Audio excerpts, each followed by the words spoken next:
আপনিও একটা এইরকম রোবট কিনে রাখুন। দেখুন, ঝাড়ু দিচ্ছে, ঝাড়ু। আজ থেকে আর মানুষের দরকার হবে না। ঝাড়ু রোবটই দেবে। তারপরে দেখুন, দেওয়ালও গাচ্ছে, রাজমিস্ত্রির কাজও করছে। কত रुको जरा মানে सबर দুনিয়া करो হয়তো बोला ভবিষ্যতে था तो এইরকমই गुटकी হয়ে नहीं যাবে। करने का মানুষের কোনো দরকারই आराम হবে से না। लेने का সবকিছু রোবটই हाँ করবে। দেখুন, সব কাজই রোবটই করছে। नो नो नो রাজমিস্ত্রির नो কাজ, ঝাড়ু দেওয়া।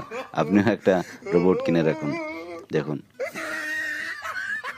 চায়না কত আগে এগিয়ে গেছে। এখন আবার রোবটের मजा आया বউও পাওয়া যাচ্ছে। দেখুন। और मैं ये जो मजा है हिंदुस्तान के हर व्यक्ति को देना चाहता हूं ৫ জনের কাজ একাই করে দেবে। मजा नहीं आ रहा है। প্লাস্টারও করছে। ওহ! আপনাদের যদি প্লাস্টার মিস্ত্রির বা মেশনের দরকার হয় জানাবেন। দেখুন, আমার কাছে রোবট আছে, আমি পাঠিয়ে দেব। ওহ! অসাধারণ! পেইন্টও করে দিচ্ছে দেখুন। खत्म অসাধারণ, অসাধারণ, बाय অসাধারণ! बाय আপনার কেমন टाटा লেগেছে দেখুন। गुड बाय সব गया কাজই করে দিচ্ছে। উফ!